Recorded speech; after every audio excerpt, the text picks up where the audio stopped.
Hi friends! ఈరోజు మనం రీసెంట్‌గా మలయాళంలో ఒక మంచి క్రైమ్ థ్రిల్లర్ కాన్సెప్ట్‌తో వచ్చిన 'గరుడన్' మూవీ స్టోరీ ఎక్స్‌ప్లెయిన్ చేసుకోబోతున్నాం. ఇలాగే మీకింకా ఏ మూవీ స్టోరీ అయినా ఎక్స్‌ప్లనేషన్ కావాలి అంటే ఆ మూవీ నేమ్ అనేది కామెంట్ బాక్స్‌లో కామెంట్ చేయండి. ఇంకా ఏమాత్రం ఆలస్యం చేయకుండా మూవీలోకి వెళ్ళిపోదాం. మూవీ స్టార్ట్ అవ్వగానే కేరళలోని కన్‌స్ట్రక్షన్స్ మేస్త్రి అయిన సలాం అండ్ తన కింద పనిచేసే వర్కర్స్ రాత్రి తమ రూమ్‌లో డ్రింక్ చేస్తూ ఉంటారు. అలా కాసేపటికే ఫుల్‌గా వర్షం పడడం స్టార్ట్ అవుతుంది.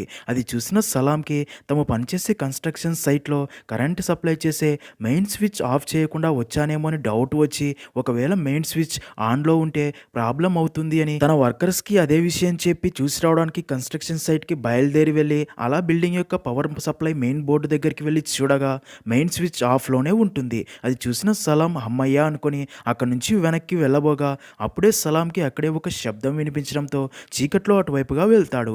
అయితే అక్కడే ఒక గోడ చాటుగా సలాంకి ఒక వ్యక్తి ఆకారం కనిపించడంతో సలాం ఎవరు నువ్వని దగ్గరికి వెళ్ళబోగా ఆ వ్యక్తి అక్కడి నుంచి పారిపోతాడు. దాంతో సలాం ఆ ప్లేస్‌కి వెళ్ళి చూడగా అక్కడ ఒక అమ్మాయి చాలా దారుణమైన పరిస్థితిలో స్పృహ లేకుండా పడిపోయి ఉంటుంది. నిజానికి ఆ గుర్తు తెలియని వ్యక్తి ఆ అమ్మాయిని కొట్టి పాడు చేసి వెళ్ళిపోయి ఉంటాడు. సలాం అండ్ తన వర్కర్స్ ఆ అమ్మాయిని వెంటనే హాస్పిటల్‌కి తీసుకెళ్లి పోలీసులకు ఇన్ఫర్మేషన్ ఇస్తారు. ఇక్కడే మనకు తెలిసే ఒక విషయం ఏంటంటే ఆ అమ్మాయి పేరు తెరిస్సా. తను ఒక కాలేజ్ స్టూడెంట్స్ అని.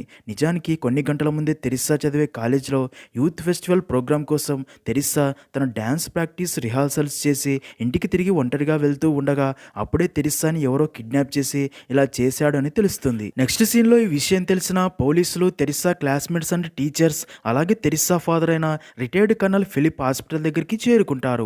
ఫిలిప్ తన కూతురిని ఆ పరిస్థితిలో చూసి చాలా బాధపడతాడు.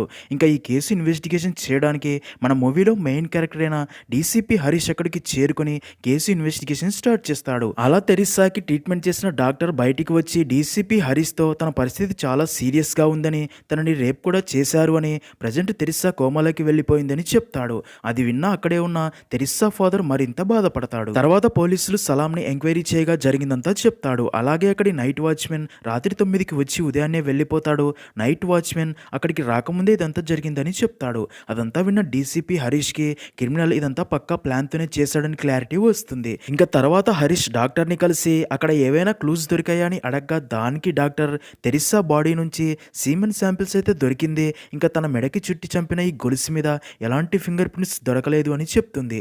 అలా డీఎస్పీ హరీష్ ఈ కేసు ఇన్వెస్టిగేషన్‌లో భాగంగా దాదాపు 100 మందికి పైగా ఎంక్వైరీ చేసినా ఎలాంటి క్లూ కూడా లభించదు. అలా 7 నెలలు గడిచిపోతాయి. సీన్ కట్ చేస్తే తెరిస్సా ఇంకా కోమాలోనే ఉంటుంది. పోలీసులకి ఇప్పటిదాకా ఈ కేసులో ఎలాంటి క్లూ కూడా లభించి ఉండదు. ఇదిలా ఉంటే తెరిస్సా కాలేజీ స్టూడెంట్స్ మాత్రం ఎన్ని నెలలైనా సరే తెరిస్సా అలా అవడానికి కారణమైన క్రిమినల్ని ఇంకా పట్టుకోలేదు అని, తెరిస్సాకి న్యాయం జరగాలని రోడ్లపైకి వచ్చి ధర్నాలు చేస్తూ ఉంటారు. దాంతో పోలీసులపై కూడా ప్రెషర్ పెరగడంతో కేసుని క్రైమ్ బ్రాంచ్ వాళ్ళకి అప్పగించాలి అనుకుంటారు.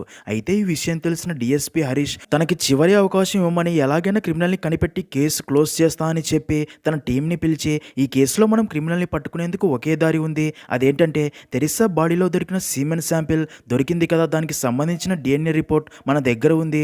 ఇప్పుడు ఈ డిఎన్ఏ రిపోర్ట్ని దేశంలోని అన్ని ల్యాబ్లకి పంపుదాం. అప్పుడు ఈ డిఎన్ఏకి చెందిన ఫ్యామిలీలో ఎవరో ఒకరు సీమెన్ డొనేట్ చేసి ఉంటే అలా తన ద్వారా ఈ కేసు ఆల్మోస్ట్ క్లోజ్ చేయగలమని, అలా డిఎన్ఏ రిపోర్ట్ దేశంలోని అన్ని ల్యాబ్స్కి పంపుతారు. నెక్స్ట్ సీన్లో అలా కొన్ని రోజులకి డీఎస్పీ హరీష్కి హైదరాబాద్లో ఉండే సుదేవ్ రంజన్ అనే ఐటీ ఉద్యోగి డిఎన్ఏతో ఈ డిఎన్ఏ మ్యాచ్ అవ్వడంతో హరీష్ అండ్ టీం వెళ్ళి సుదేవ్ రంజన్ని కలిసి విషయం చెప్పగా దానికి సుదేవ్, నేను ఎప్పుడూ కేరళ అయితే రాలేదు కానీ మా తాతగారి చిన్న తమ్ముడు ఫ్యామిలీ కేరళలోనే ఉంటారు అని హరీష్కి వారి అడ్రస్ ఇస్తాడు. అలా హరీష్ ఆ అడ్రస్ గురించి ఇన్ఫర్మేషన్ కనుక్కోగా సుదేవ్ బంధువులు ఎవరో కాదు, తెరిస్సా కాలేజ్ ప్రొఫెసర్ అయిన నిశాంత్. దాంతో ఈ విషయం తెలిసిన హరీష్ అసలు నిశాంతే ఈ పని చేశాడో లేదో తెలుసుకోవాలి అని 2 రోజులు నిశాంత్ని ఫాలో అయ్యి ఒకరోజు తనతో పాటు సలాంని తీసుకెళ్తాడు. నిశాంత్ తన భార్యతో కలిసి షాపింగ్కి వెళ్ళి తిరిగి ఇంటికి వెళ్లేందుకు పార్కింగ్ ఏరియాలో తన కారు దగ్గరికి రాగా అప్పుడే హరీష్ తన ప్లాన్ ప్రకారం తన మనుషులని నిశాంత్ దగ్గరికి పంపి కావాలని తనతో గొడవ పెట్టుకుని తన కడుపులో గుద్ది వెళ్ళిపోతారు. అప్పుడే తన రియాక్షన్ చూసిన సలాంకి ఆ రోజు రాత్రి కనిపించిన వ్యక్తి ఆకారం సేమ్ అనిపించడంతో సలాం హరీష్తో ఆ రోజు రాత్రిని చూసింది ఇతన్ని అని చెప్తాడు. దాంతో హరీష్ నెక్స్ట్ డేనే నిశాంత్ని అరెస్ట్ చేసి తెరిస్సా బాడీలో దొరికిన semen sample Nishant DNA same నిజమని తెలియడంతో నిశాంత్ని కోర్టులో ప్రవేశపెట్టి లాయర్ థామస్ ఆ ఎవిడెన్స్లు జడ్జికి చూపిస్తాడు. అలాగే సలాంని కోర్టులో ప్రవేశపెట్టి ఆ రోజు చూసింది చెప్పమనగా సలాం కూడా ఆ రోజు నేను చూసింది నిశాంత్ని అని చెప్తాడు. దాంతో అన్ని ఆధారాలు నిశాంత్కి వ్యతిరేకంగా ఉండడంతో కోర్టు నమ్మేది ఆధారాలే కాబట్టి జడ్జి తీర్పుని ఇస్తూ నిశాంత్కి యావజ్జీవ కారాగార శిక్ష విధిస్తాడు. అలా నిశాంత్ని పోలీసులు జైలుకి తీసుకెళ్తూ ఉండగా అప్పుడే నిశాంత్ డిఎస్పీ హరీష్తో నువ్వు చాలా పెద్ద తప్పు చేశావు, నేను ఏ తప్పు చేయలేదు, దీనికి నువ్వు శిక్ష అనుభవించక తప్పదు అని చెప్పి అక్కడి నుంచి వెళ్ళిపోతాడు. సీన్ కట్ చేస్తే అలా 7 సంవత్సరాలు గడిచిపోతాయి. హాస్పిటల్లో తెరిస్సా ఇంకా కోమాలోనే ఉంటుంది. తన ఫాదర్ ఫిలిప్ తెరిస్సా పక్కనే ఉంటూ తనని జాగ్రత్తగా చూసుకుంటూ ఉంటాడు. ఇంకా మరో పక్క డిఎస్పీ హరీష్ కొన్ని రోజుల్లో రిటైర్ అవ్వబోతూ ఉంటాడు. అలా ఒకరోజు హరీష్ పార్క్లో పేపర్ చదువుతూ ఉండగా అప్పుడే అక్కడికి మినిస్టర్ మాథ్యూ మనుషులు వచ్చి నువ్వు పట్టుకున్న స్మగ్లింగ్ ట్రక్స్ అన్నీ కూడా మినిస్టర్ వే అని నువ్వు ఇచ్చిన స్టేట్మెంట్ తప్పు అని అందరికీ చెప్పు, లేదంటే నీ అంతు చూస్తామని వార్నింగ్ ఇచ్చి వెళ్ళిపోతారు. కానీ హరీష్ వారి మాటలు పట్టించుకోడు. ఇదిలా ఉంటే మరో పక్క నిశాంత్ జైలు నుంచి విడుదలై బయటికి వచ్చి నేరుగా తన ఫ్రెండ్ కిరాణం షాప్ దగ్గరికి వెళ్ళి తనతో మాట్లాడుతూ ఉండగా అప్పుడే అక్కడికి నిశాంత్ భార్య అనిత తమ కూతురిని తీసుకుని వస్తుంది. అయితే అనిత నిశాంత్ని చూడగానే నిశాంత్ ఎందుకు జైలుకు వెళ్ళాడు గుర్తు తెచ్చుకొని కోపంతో తన కూతురిని తీసుకుని అక్కడి నుంచి వెళ్ళిపోతుంది. దాంతో నిశాంత్ కూడా చాలా బాధపడతాడు. మరో పక్క హరీష్ తన రిటైర్మెంట్ కంటే ముందు తన ఇంట్లో చిన్న పార్టీ ఏర్పాటు చేసి ఆ పార్టీకి లాయర్ థామస్ని ఇన్వైట్ చేసి తన రిటైర్మెంట్ తర్వాత వచ్చే బెనిఫిట్స్తో తన కూతుర్ని చదువుల కోసం అబ్రాడ్ పంపుతా అని ఇంకా ఇంటిని కూడా అమ్మేసి మా సొంత ఊరికి వెళ్ళి మిగిలిన జీవితం అక్కడే హ్యాపీగా గడిపేస్తా అని చెప్తూ ఉంటాడు. నెక్స్ట్ సీన్లో అలా మరుసటి రోజు హరీష్ తన రిటైర్మెంట్ ఫంక్షన్లో బిజీగా ఉండగా అప్పుడే లాయర్ థామస్ హరీష్కి ఫోన్ చేసి వెంటనే తన ఆఫీస్కి రమ్మడంతో హరీష్ వెంటనే లాయర్ థామస్ దగ్గరికి వెళ్ళగా థామస్ తనతో నిశాంత్ హైకోర్టులో తన కేసు రీఓపెన్ చేయమని పిటిషన్ వేశాడు అని చెప్తాడు. అదంతా విన్న హరీష్ అయినా ఇప్పుడు ఇదంతా నాకు ఎందుకు చెప్తున్నావు, నేను రిటైర్ అవ్వబోతున్నా కదా అంటాడు. మరోపక్క నిశాంత్ తన కేసు రీఓపెన్ చేయమని పిటిషన్ వేసినట్టు మీడియాకి లీక్ అవ్వడంతో అన్ని టీవీ ఛానల్స్లో అదే చూపిస్తూ ఉంటారు. అయితే నిశాంత్ తన కేసు రీఓపెన్ చేసి ఏం తెలియజేయాలి అనుకుంటున్నాడో ఎవ్వరికీ అర్థం కాదు.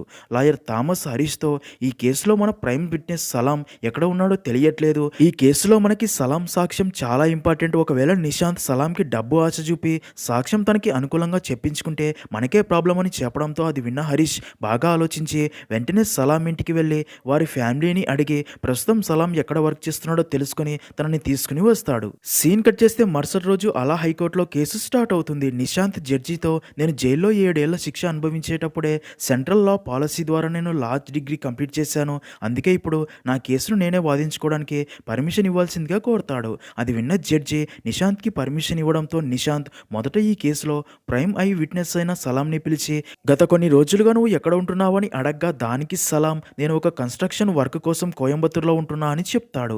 అది విన్న నిశాంత్ నేను తెలుసుకున్న విషయాలను బట్టి సలాం కోయంబత్తూరులో లేడు, డిఅడిక్షన్ సెంటర్లో ట్రీట్మెంట్ తీసుకుంటున్నాడు అని జడ్జితో చివరి 7 సంవత్సరాల్లో సలాం 6 సార్లు డిఅడిక్షన్ సెంటర్కి తనకి ఉన్న మందు అలవాటు వదిలించుకోవడం కోసం ట్రీట్మెంట్ కోసం వెళ్ళాడు అని రుజువు చేస్తాడు. తర్వాత సలాం కింద వర్క్ చేసే వారిని పిలిచి క్రాస్ ఎగ్జామ్ చేసి జడ్జితో నిజానికి ఆ ఇన్సిడెంట్ జరిగిన రోజు ఆ బిల్డింగ్లో కరెంటే లేదు, కానీ పోలీసులు మాత్రం తమ రిపోర్ట్లో ఆ రోజు సలాం అక్కడ నా ఫేస్ చూశాడని రాశారు. సరే మరి అప్పటికే సలాం అండ్ తన మనుషులు డ్రింక్ చేసి మత్తులో ఉన్నారు, అది రిపోర్ట్లో ఎందుకు దాచారు, నిజానికి కోర్టులో తాగుబోతుల మాటలు సాక్ష్యాలు చెల్లవు అని సలాం సాక్ష్యం అబద్ధమని రుజువు చేస్తాడు. అదంతా విన్న జడ్జి కేసుని మరుసటి రోజుకి వాయిదా వేస్తాడు. నెక్స్ట్ సీన్లో మరుసటి రోజు కోర్టులో కేసు స్టార్ట్ అవ్వగానే నిశాంత్ సీమన్ శాంపిల్కి డిఎన్ఏ రిపోర్ట్ ఇచ్చిన కేరళ సెంట్రల్ ల్యాబ్ డైరెక్టర్ని అక్కడికి పిలిచి తనతో ఇప్పుడు మీ ల్యాబ్ ఎక్కడ ఉంది అని అడగ్గా దానికి ల్యాబ్ డైరెక్టర్ గవర్నమెంట్ ల్యాబ్ని 2 సంవత్సరాల ముందే క్లోజ్ చేయించింది అని చెప్తాడు. అది విన్న నిశాంత్ అసలు ఆ ల్యాబ్ గవర్నమెంట్ ఎందుకు క్లోజ్ చేసిందో తెలియజేయడానికి నిశాంత్ దానికి సంబంధించిన కొత్త సాక్షిని కోర్టులో ప్రవేశపెట్టాలి అనుకుంటాడు. అయితే అది విన్న లాయర్ థామస్ లేచి ముందు ఎలాంటి ఇన్ఫర్మేషన్ లేకుండా కొత్త సాక్షులు ప్రవేశపెట్టడానికి వీల్లేదు అని చెప్తాడు.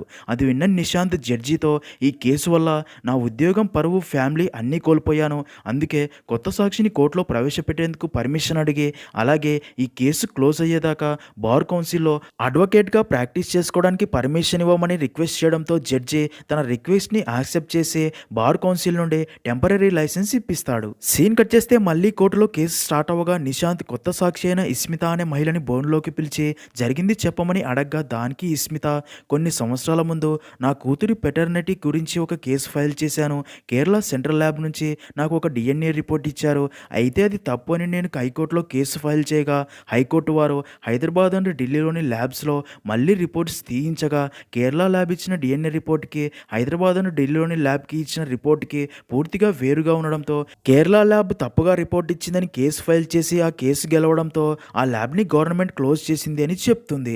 అలా మరొక వ్యక్తిని అక్కడికి పిలిచి తనకి కూడా కేరళ ల్యాబ్ తప్పుగా రిపోర్ట్ ఇచ్చిందని జరిగింది చెప్పిస్తాడు. అలా నిశాంత్ జడ్జితో ఇలాంటి సంఘటనలు జరిగిన తర్వాత కేరళ గవర్నమెంట్ కేరళ సెంట్రల్ ల్యాబ్కి సంబంధించిన రిపోర్ట్స్ ఏవి కూడా యాక్సెప్టబుల్ కాదు అని చెప్పి అందుకే గవర్నమెంట్ ఆ ల్యాబ్ని రెనోవేషన్ పేరుతో క్లోజ్ చేశారు అని చెప్తాడు. అప్పటి నుంచి ఆ ల్యాబ్ క్లోజ్ చేసే ఉంది అని చెప్పి నిశాంత్ మూడవ సాక్షిని అక్కడికి పిలుస్తాడు. అతని పేరు మురుగన్. నిజానికి మురుగన్ ఒక దొంగ. మురుగన్ చెప్పింది విన్న అక్కడి వారందరూ అలా షాక్లో ఉండిపోతారు. మురుగన్ జడ్జితో ఆ రోజు రాత్రి నేనే తెరిస్సాని కిడ్నాప్ చేసి ఎవరూ లేని ఆ బిల్డింగ్లోకి తీసుకెళ్లి రేప్ చేసి అప్పుడే అక్కడికి ఎవరో రావటం గమనించి అక్కడి నుంచి పారిపోయానని చెప్తాడు. అయితే కొన్ని నెలల తర్వాత నాకు తెలిసింది ఆ కేసు విషయంలో మరొకరిని అరెస్ట్ చేశారు అని. అయితే అదే టైంకే నేను మరొక కేసులో దొరికిపోయి జైలుకు వెళ్లాల్సి వచ్చింది. అందుకే ఆ నిజం ఎవరికీ చెప్పలేదు. అయితే అప్పటి నుంచి ప్రతిరోజు నేను చేసిన తప్పుకి మరొకరు శిక్ష అనుభవిస్తున్నారు అని బాధపడుతూనే ఉన్నా. నాకు ఇంకా 2 నెలలు మాత్రమే జైలు శిక్ష ఉంది. అందుకే ఈ నిజం ఇప్పటికైనా అందరికీ తెలియాలి అని చెప్పడానికే ఇక్కడికి వచ్చాను అంటాడు. అలా మురుగన్ చెప్పిందంతా విన్న కోర్టులో ఉన్న అందరూ షాక్లో ఉండిపోతారు. అప్పుడే నిశాంత్ అలా కేసుకు సంబంధించి ఫైనల్ రిపోర్ట్ గురించి చెప్తూ ఈ ఇన్సిడెంట్ జరిగిన 7 నెలల తర్వాత పోలీసులు ఈ కేసులో ఎలాంటి క్లూస్ కనుక్కోలేకపోయినందుకు ఈ కేసును క్రైమ్ బ్రాంచ్కి అప్పగించాలి అనుకున్నారు. అయితే ఈ కేసు ఇన్వెస్టిగేషన్ చేస్తున్న డిఎస్పీ హరీష్ అండ్ తన టీం తమ పరువు పోతుందని అందుకే డిఎస్పీ హరీష్ ఈ కేసును ఎలాగైనా క్లోజ్ చేయాలని ఫిక్స్ అయ్యి ప్లాన్ ప్రకారం దాన్ని ఈ కేసులో ఇరికించి ఫేక్ ఎవిడెన్స్లు సృష్టించి నన్ను దోషిగా నిరూపించి మొత్తానికి కేసు క్లోజ్ చేశారు అని జడ్జితో చెప్పి మరొక కేసు గురించి చెప్తూ ఆ కేసులో అన్యాయంగా తనని ఇరికించినందుకు కాంపన్సేషన్ ఇన్వెస్టిగేషన్ ఆఫీసర్ నుండే ఇప్పించారు. ఇప్పుడు నా కేసులో కూడా జడ్జిమెంట్లో ఎలాంటి తప్పులు లేవు, కానీ ఇన్వెస్టిగేషన్ ఆఫీసర్ ఇచ్చిన ఫేక్ ఎవిడెన్స్ల వల్ల నాకు శిక్ష పడే 7 సంవత్సరాలు ఎన్నో బాధలు అనుభవించా. అందుకే ఈ కేసులో నాకు కాంపన్సేషన్ ఇన్వెస్టిగేషన్ ఆఫీసరే ఇవ్వాలి, మీరే ఇప్పించాలి అని తన వాదనని పూర్తి చేస్తాడు. అదంతా విన్న జడ్జి ఈ 7 సంవత్సరాల్లో నిశాంత్ అనుభవించిన దానికి కాంపన్సేషన్గా ఈ case investigation officer DSP Harish 70 లక్షలు నిశాంత్కి ఇవ్వాలి అని తీర్పు ఇస్తాడు. అలా తీర్పు రాగానే కోర్టులో ఉన్న వారందరితో పాటు ఈ కేసు గురించి తెలిసిన ప్రతి ఒక్కరూ నిశాంత్ని ఒక హీరోలాగా హరీష్ని ఒక విలన్ లాగా చూడడం స్టార్ట్ చేస్తారు. నిశాంత్ తిరిగి తన ఇంటికి వస్తాడు. అసలు నిజం తెలిసిన నిశాంత్ భార్య అనిత తనకి సారీ చెప్పి కలిసిపోతుంది. దాంతో నిశాంత్ జీవితం మళ్ళీ మునుపట్లాగే హ్యాపీగా మారిపోతుంది. మరోపక్క ఈ కేసులో హరీష్దే తప్పు అని అందరూ తన గురించి తప్పుగా మాట్లాడుకుంటూ ఉంటారు. అదే రోజు రాత్రి మినిస్టర్ మాథ్యూ మనుషులు హరీష్ తన స్టేట్మెంట్ వెనక్కి తీసుకోకపోవడంతో హరీష్ ఇంటిపై దాడి చేసి వెళ్ళిపోతారు. అదంతా చూస్తున్న హరీష్ తన ఫ్యామిలీ తనతోనే ఉంటే వారికి ప్రమాదమని ఆలోచించి మరుసటి రోజు ఉదయం తన ఫ్యామిలీని తమ సొంత ఊరికి పంపించేస్తాడు. నెక్స్ట్ సీన్లో అదే రోజు సాయంత్రం లాయర్ థామస్ అండ్ హరీష్ బార్లో డ్రింక్ చేస్తూ ఉంటారు. హరీష్ థామస్తో నిజానికి అందరూ అనుకుంటున్నట్టు నిశాంత్ అంత మంచివాడు కాదు, వాడు ఒక తెలివైన క్రిమినల్, వాడి గురించి అందరికీ నిజం తెలిసేలా చేస్తా అని అలా అక్కడి నుంచి ఇంటికి వెళ్ళగా అప్పటికే ఎవరో హరీష్ ఇల్లు మొత్తం ధ్వంసం చేసి వస్తువులు అన్నీ పగలగొట్టి అంతేగాక హరీష్కి ఎంతో ఇష్టమైన తన పెట్ డాగ్ని చంపేసి ఉంటారు. అది చూసిన హరీష్కి చాలా కోపం వస్తుంది. అదంతా నిశాంతే చేయించి ఉంటాడు అని వెంటనే నిశాంత్ ఇంటికి బయలుదేరుతాడు. మరోపక్క నిశాంత్ తన ఇంట్లో తన ఫ్రెండ్స్తో కలిసి పార్టీ చేసుకుంటూ ఉంటాడు. అప్పుడే హరీష్ అక్కడికి వచ్చి నిశాంత్తో గొడవ పడతాడు. అయితే నిశాంత్ ఫ్రెండ్స్ ఆ గొడవని ఆపి హరీష్ని కొట్టి అక్కడి నుంచి పంపుతారు. సీన్ కట్ చేస్తే మరుసటి రోజు హరీష్ నిశాంత్ 7 సంవత్సరాలు జైలు శిక్ష అనుభవించిన జైలుకి వెళ్ళి అక్కడి జైలర్ని కలిసి నిశాంత్ గురించి అడగ్గా దానికి జైలర్ నిశాంత్ ఈ జైలుకి వచ్చిన మొదట్లో ఇక్కడ ఉండే ఖైదీలు తనని బాగా కొట్టేవారు, ఎందుకంటే ఇక్కడ ఉండే ఖైదీలు అందరూ రేపిస్టులు అంటే వారిని బాగా కొడతారు. అలాగే జైల్లో ఒక గ్యాంగ్స్టర్ కూడా ఉండేవాడు, తన పేరు సున్ని. తను జైల్లో ఉండే తన ఇల్లీగల్ పనులన్నీ చేయిస్తూ ఉండేవాడు, అంటే హవాలా, మర్డర్స్, కిడ్నాప్స్ లాంటివి. అలా కొన్ని రోజులకే సున్ని నిశాంత్ని చూసి తనని పిలిచి మాట్లాడి అలా ఇద్దరు క్లోజ్ అయ్యారు. నిశాంత్ చాలా ప్రశాంతంగా ఉండేవాడు, అలాగే ఎప్పుడు ఏదో ఒకటి చదువుతూనే ఉండేవాడు. అలా కొంతకాలానికే సున్ని కూడా తన ఇల్లీగల్ పనులు మానేసి మంచి బిజినెస్ మెన్గా మారిపోయాడని చెప్తాడు. అదంతా విన్న హరీష్ మరుసటి రోజు మరొక జైల్లో ఖైదీగా ఉన్న మురుగన్ని కలవడానికి వెళ్తాడు. మురుగన్ హరీష్తో నేను జైలు నుండి బయటికి వచ్చాక నేను చేసే తప్పుడు పనులన్నీ వదిలేయాలి అనుకున్నా, ఎందుకంటే నేను చేసిన తప్పుకి అప్పటికే ప్రొఫెసర్ అయిన నిశాంత్ జైల్లో శిక్ష అనుభవిస్తున్నాడు అని, ఇంకా నా వల్ల ఎవ్వరికి ఎలాంటి శిక్ష పడొద్దు అని. అయితే నేను జైలు నుండే నిశాంత్కి ఒక లెటర్ కూడా రాసి అన్ని నిజాలు తనకి చెప్పాను, కానీ మొదట్లో తన నుంచి ఎలాంటి రిప్లై లెటర్ రాలేదు కానీ తను జైలు నుంచి విడుదలయ్యాక తను నన్ను కలవడానికి వచ్చాడు. తను చెప్పడం వల్లే నేను కోర్టులో అందరి ముందు నా తప్పుని ఒప్పుకున్నా. ఇప్పుడు నా మనసుకు ప్రశాంతంగా ఉంది అని చెప్తాడు. అదంతా విన్న హరీష్ మాత్రం నిశాంత్ పక్కాగా తప్పు చేశాడు అని అది ప్రూవ్ చేయడానికి ఇన్వెస్టిగేషన్ చేస్తూ ఎప్పుడూ డ్రింక్ చేస్తూ మత్తులోనే ఉంటాడు. మరోపక్క నిశాంత్ మాత్రం ఒక కొత్త లా ఫామ్ ఓపెన్ చేస్తాడు.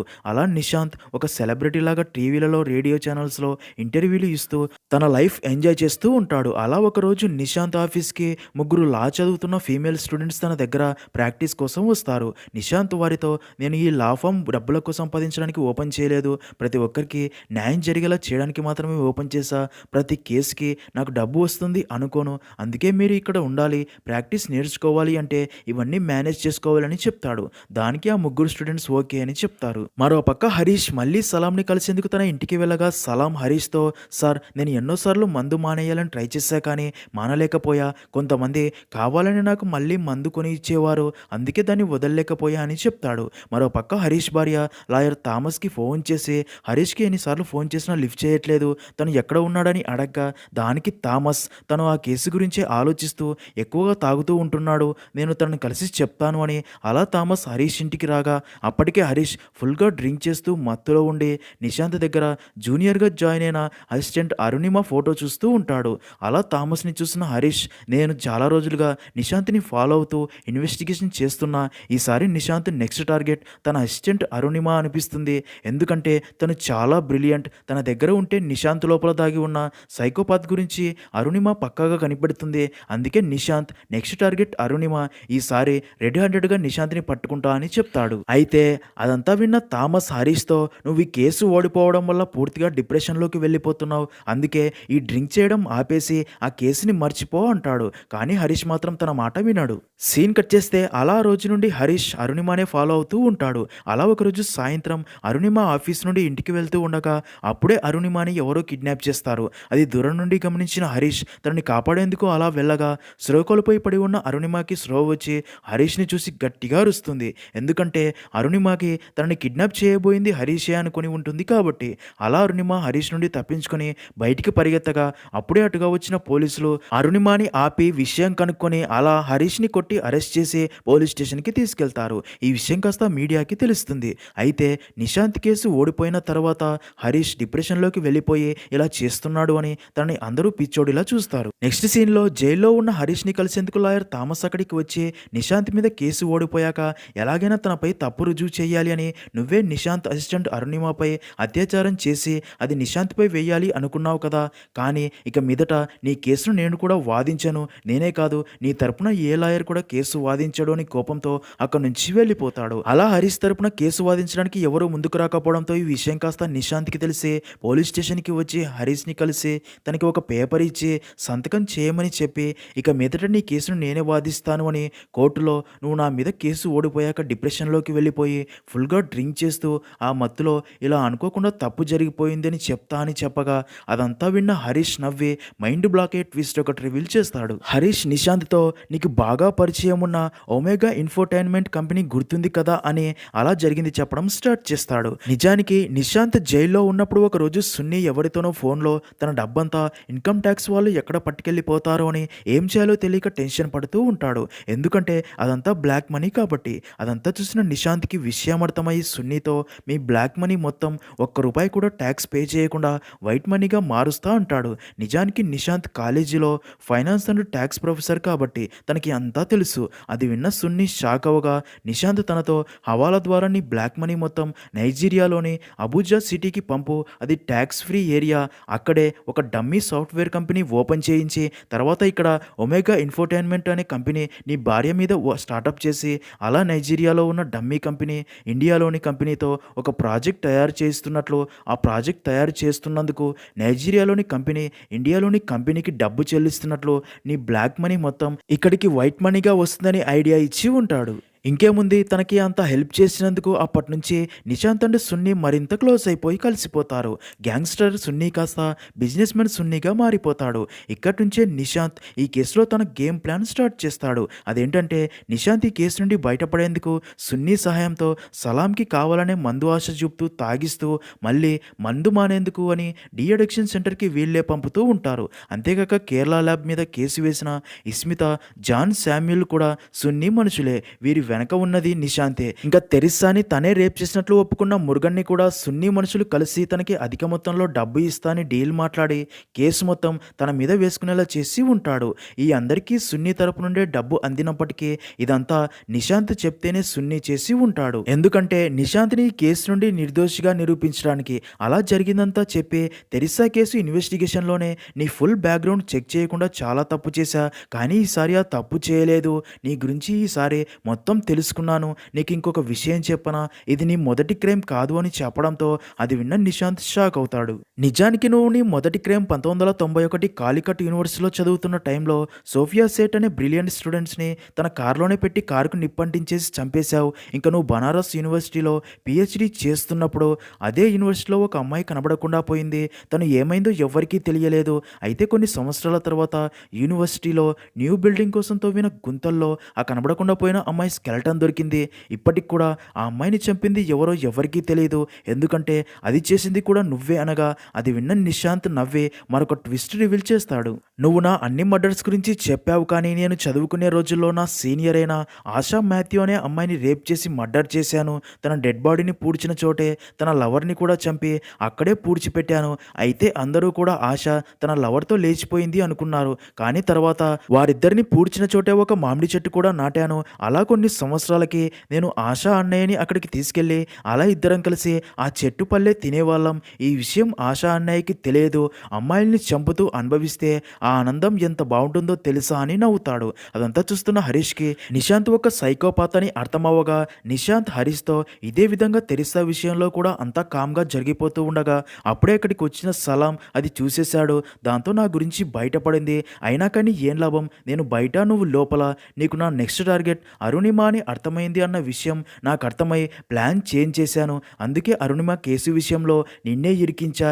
ఈ కేసులో నువ్వు బయటపడినా సరే ఇప్పటికే రేడియో జాకీ అయిన నీతుని కిడ్నాప్ చేసి నీ ఇంట్లోనే కట్టిపడేసా. ఇప్పుడు నీ ఇంట్లోనే నీతుని రేప్ చేసి చంపి ఈ కేసు కూడా నీ మీదకి వచ్చేలా చేస్తా అని అలా అక్కడి నుంచి నేరుగా హరీష్ ఇంటికి వెళ్ళి నీతు ఫేస్కి ఉన్న మాస్క్ తీసి చూడగా నిశాంత్ మైండ్ బ్లాక్ అవుతుంది. ఎందుకంటే అక్కడ ఉంది నీతు కాదు, నిశాంత్ భార్య అనిత. అనిత నిశాంత్ని కోపంగా చూస్తుంది. ఇక్కడే రివీల్ అయ్యే మైండ్ బ్లాకే ట్విస్ట్ ఏంటి అంటే నిజానికి హరీష్ తను ఎప్పుడూ డ్రింక్ చేసి మత్తులో ఉన్నట్లు డిప్రెషన్లోకి వెళ్ళిపోయినట్లు యాక్ట్ చేస్తూ అప్పటికే తన టీంతో మీరు ఎప్పుడు నిశాంత్ని ఫాలో అవ్వండి అని చెప్పి ఉండడంతో నిశాంత్ నీతుని కిడ్నాప్ చేయడం హరీష్ టీం చూసి ప్లాన్ ప్రకారం నీతు ప్లేస్లో నిశాంత్ భార్యని ఉంచి అలా నిశాంత్ని రెడ్ హ్యాండెడ్గా పట్టుకుని అరెస్ట్ చేసి అలా కోర్టులో ప్రవేశపెడతారు. అలా కోర్టులో లాయర్ థామస్ అన్ని ఎవిడెన్స్లు జడ్జికి సమర్పించగా అప్పుడే అక్కడికి తెరిస్సా ఫాదర్ ఫిలిప్ వచ్చి హరీష్తో తెరిస్సా చనిపోయింది అని చెప్తాడు. నిజానికి తెరిస్సా 7 సంవత్సరాలుగా కోమాలోనే ఉండటం వల్ల తను ఆ పరిస్థితుల్లో చూసి తట్టుకోలేని ఫిలిప్ తన ఆక్సిజన్ పైప్ తీసేసి చనిపోయేలా చేసి ఉంటాడు. లాయర్ థామస్కి అదే విషయం చెప్పగా లాయర్ తెరిస్సా కూడా చనిపోయిందని జడ్జితో చెప్పి తనకి శిక్ష పడేలా చేసి తనతో పాటు ఈ కేసులో అబద్ధపు సాక్ష్యాలు చెప్పిన మురుగన్, అస్మిత అండ్ శామ్యులను కూడా శిక్ష విధిస్తాడు జడ్జి. అలా నిశాంత్ని జైలుకి తీసుకెళ్తూ ఉండగా అప్పుడే హరీష్ తనతో ఈసారి నువ్వు జైల్లో ఉన్నా సరే మరొక ప్లాన్తో బయటికి రాకుండా గరుడన్ లాగా కనిపెట్టుకుని ఉంటా అని చెప్తాడు. అలా అక్కడితో మూవీ ఎండ్ అవుతుంది.